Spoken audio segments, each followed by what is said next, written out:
बच्चों, स्वागत है आप सभी का आपके अपने YouTube चैनल आनंद ऑनलाइन क्लासेस में। तो प्यारे बच्चों, आज से हम लोग क्लास 10th का जो संस्कृत है प्यूषम, उसके प्रथम चैप्टर जिसका नाम है मंगलम, इसको पढ़ने वाले हैं। और इस चैप्टर में जितने भी इम्पोर्टेंट बिंदु है सबको कवर करेंगे। तो आप लोग ध्यान से क्लास में अंत तक बने रहें। अगर आपका इच्छा है कि संस्कृत में मेरा 85 प्लस 90 प्लस नंबर आए तो आप बिल्कुल सही जगह पर आए हैं, क्योंकि इस चैप्टर से बोर्ड परीक्षा में टोटल 4 से 6 नंबर का प्रश्न पूछा जाता है।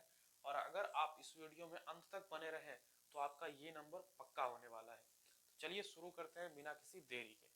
तो आपको ये सबसे पहले समझना है कि जो मंगलम पाठ है वो कहाँ से लिया गया है। तो बच्चों, ये आप ध्यान से समझ लीजिए कि जो मंगलम पाठ है उसको उपनिषद से लिया गया है। और उपनिषद के रचनाकार कौन है?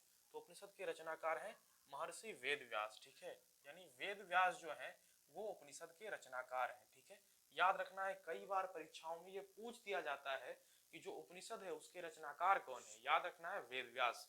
ठीक है, तो उपनिषद के रचनाकार वेद व्यास हैं और उपनिषद से ही मंगलम पाठ को लिया गया है। इस अनुसार से मंगलम पाठ के भी लेखक कौन हो गए? वेद व्यास ही हो गए। ठीक है, मंगलम पाठ को कहाँ से लिया गया है? उपनिषद से लिया गया है, याद रखना है, क्योंकि ये जो प्रश्न है वो बहुत ही महत्वपूर्ण बन जाता है। ठीक है, अब बात करते हैं कि मंगलम पाठ में कितने मंत्र हैं। तो आपको याद रखना है कि जो मंगलम पाठ है उसमें कुल 5 मंत्र हैं। ठीक है, जिसे श्लोक भी कहा जाता है। तो ऐसे भी क्वेश्चन आ सकता है कि मंगलम पाठ में कुल कितने श्लोक हैं। उत्तर क्या हो जाएगा? 5। ठीक है, फिर बात करते हैं कि उपनिषदों की संख्या कितनी है। तो बच्चों, आपको ध्यान रखना है जो उपनिषद है वो टोटल 108 है। ठीक है, उपनिषदों की संख्या कितनी है? 108 है, याद रखना है। ठीक है, 108 उपनिषदों की संख्या हो जाएगा। वेदों की संख्या अगर आपसे कोई पूछे तो वेदों की संख्या कितनी है? 4 है, याद रखना है, वेदों की संख्या कितनी है? 4। ठीक है, और वो कौन कौन वेद हैं?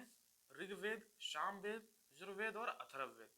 अगर आपसे ये पूछा जाए कि सबसे प्राचीन वेद कौन है, सबसे प्राचीन, प्राचीन कहने का मतलब पुराना, वेद कौन है, तो आपको बताना है कि सबसे प्राचीन जो है हमारा वो ऋग्वेद है। कौन सा वेद है? ऋग्वेद। सबसे प्राचीन वेद कौन है? ऋग्वेद। अगर आपसे ये कहा जाए कि संगीतों का वेद क्या है तो वो हो जाएगा सामवेद। संगीतों का वेद कौन सा है? सामवेद। ठीक है, याद रखना है। तो क्योंकि ये सारा क्वेश्चन से, ये सारे जो पॉइंट है इनसे बहुविकल्पीय प्रश्न बन सकते हैं। ठीक है, इसके बाद बात करते हैं कि जो पुराण है उनकी संख्या कितनी है। तो ये 18 पुराण होता है। आपको ये भी याद रखना है कि पुराणों की संख्या कुल कितनी है? 18, यानी पुराणों की संख्या 18 है। ठीक है, तो मंगलम पाठ के लेखक कौन है? एक बार फिर से रिवाइज करिए हमारे साथ। मंगलम पाठ के लेखक हो जाएंगे वेद व्यास। मंगलम पाठ को कहाँ से लिया गया? उपनिषद से। मंगलम पाठ में कितने मंत्र हैं? 5। और उपनिषद के रचनाकार कौन है? वेद व्यास। ठीक है, उपनिषदों की संख्या कितनी है? 108। वेदों की संख्या 4, ऋग्वेद, सामवेद, यजुर्वेद, अथर्ववेद। सबसे प्राचीन वेद कौन है? ऋग्वेद। और संगीतों का वेद किसे कहा जाता है? सामवेद को कहा जाता है। इसे आप लोग को याद रखना है। ठीक है, जल्दी से आप लोग इसका एक स्क्रीनशॉट ले लीजिए ताकि हम इसको मिटा सकें। ठीक है,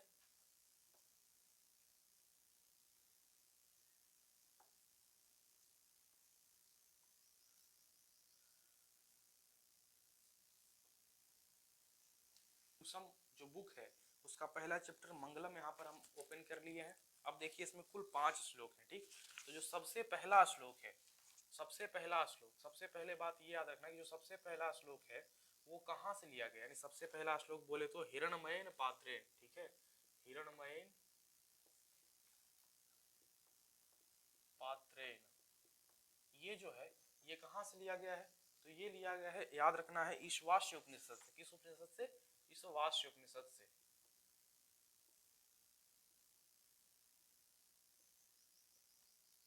प्यारे बच्चों, ये कहाँ से लिया गया? ईशावास्य उपनिषद से लिया गया है। ठीक है, ये क्वेश्चन सबसे पहले आपसे पूछा जा सकता है कि जो मंगलम पाठ का प्रथम श्लोक है इसका नाम है हिरणमयेन पात्रेण सत्यशपि हितम मुखम तत्वम पुष्णपावृणु सत्य धर्माय दृष्टये।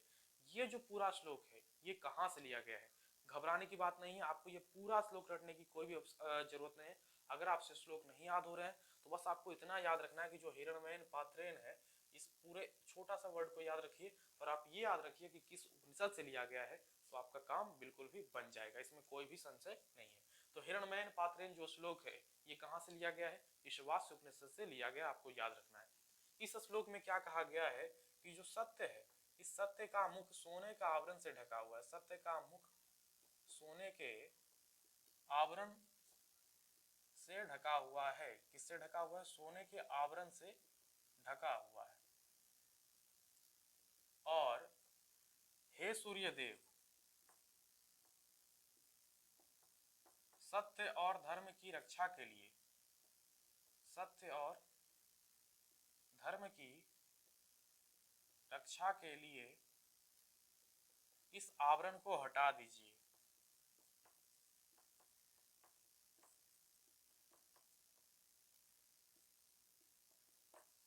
बच्चों किताब में जो इसका डेफिनेशन दिया जाता है, जो परिभाषा दिया जाता है, यानी जो भावार्थ लिखा होता है, वो थोड़ा जटिल भाषा में होता है, इसको समझना मुश्किल होता है।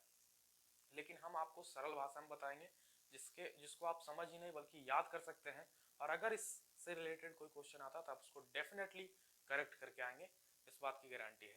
अगर आप इस क्लास में अंत तक बने रह गए तो आपका ये 4 से 6 नंबर जो आने वाला है इस परीक्षा में, ये कन्फर्म हो जाएगा। ये बात आप ध्यान में रखिए, ठीक है। तो सत्य का मुख किससे ढका हुआ है? सोने के आवरण से ढका हुआ है। और किनसे प्रार्थना किया जा रहा है? सूर्यदेव से, कि आप इस सत्य और धर्म की रक्षा के लिए सोने के आवरण को क्या करें? हटा दीजिए। याद रखना है, ठीक है। सत्य और धर्म की रक्षा के लिए किनसे प्रार्थना किया जाता है? सूर्यदेव से, कि आप इस आवरण को हटा दें। ये है पहला, ठीक है। आपको अच्छा, इससे क्या क्या क्वेश्चन पूछा सकता है? तो सबसे पहला क्वेश्चन ये पूछा जा सकता है कि सत्य का मुख किससे ढका हुआ है? सत्य का मुख किससे ढका हुआ है? सोने के आवरण से, ठीक है। इसी को उल्टा करके पूछ सकते हैं क्या, कि सोने के आवरण से किसका मुख ढका हुआ है? सोने के आवरण से किसका मुख ढका हुआ है? उत्तर क्या हो जाएगा? सत्य का। किसका हो जाएगा? सत्य का। दूसरा ये पूछा जा सकता है कि जो सत्य और धर्म की रक्षा है, यानी सत्य और धर्म की रक्षा के लिए किन देवता से प्रार्थना किया जाता है? तो बच्चों आपको ध्यान रखना है कि सत्य और धर्म की रक्षा के लिए सूर्य देव से प्रार्थना किया जाता है। किनसे प्रार्थना किया जाता है? सूर्य देव से, कि सत्य और धर्म की रक्षा के लिए आवरण को हटा दें, ठीक है। जो हमारा दूसरा श्लोक है वो क्या कहता है? दूसरा श्लोक जो है वो है अनूर्नियान महतो महियान। अनूर्नियान महतो महियान, इसका मतलब क्या होता है कि अणु से भी सूक्ष्म क्या है? आत्मा। और महान से भी महान क्या है? आत्मा। प्यारे बच्चों, श्लोक आप ध्यान से समझ लीजिए कि जो दूसरा श्लोक है उसमें है अनूर्नियान महतो महियान। कहां से लिया गया है? कठोपनिषद से। इस श्लोक का अर्थ क्या हो जाएगा कि अणु से भी सूक्ष्म तथा महान से भी महान, अणु से भी सूक्ष्म यानी छोटा तथा महान से भी महान कौन है? आत्मा। आत्मा मनुष्य के हृदय रूपी गुफा में निवास करती है। कहाँ निवास करती है? हृदय रूपी गुफा में निवास करती है। और बोला गया है कि निश्चल संत ही, कैसे लोग? निश्चल संत ही आत्मा के रहस्य को जान सकते हैं। ये किसका हो गया? दूसरा श्लोक का भावार्थ हो गया।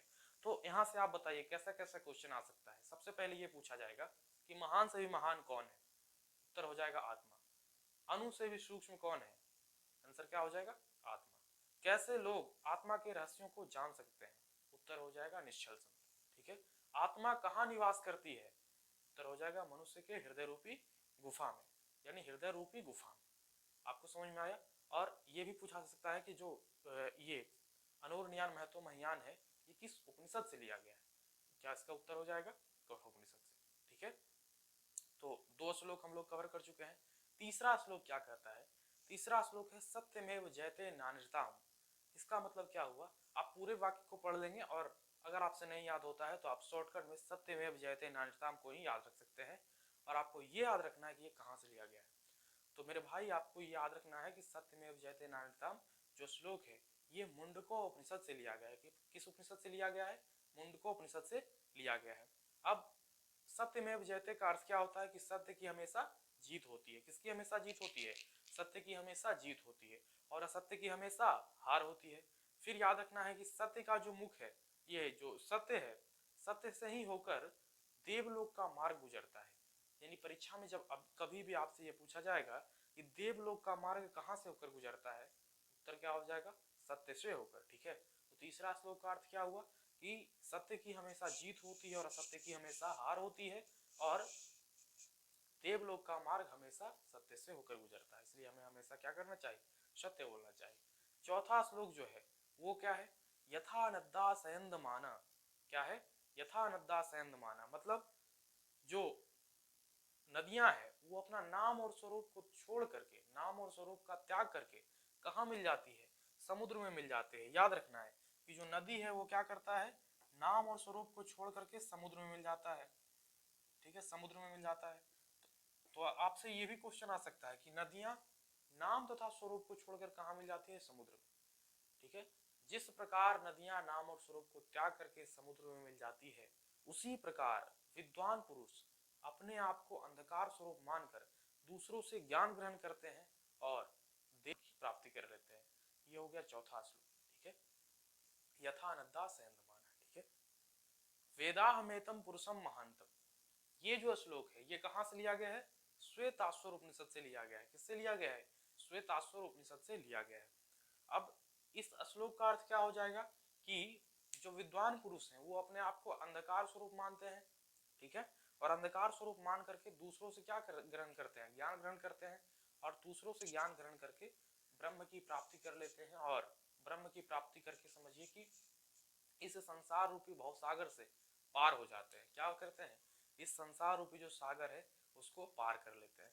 प्यारे बच्चों, बस इतना ही 5 श्लोक है। अगर इसको थोड़ा सा आप समझ गए, इसके जितने भी बहुविकल्पीय प्रश्न है वो सारे बन जाएंगे आपसे।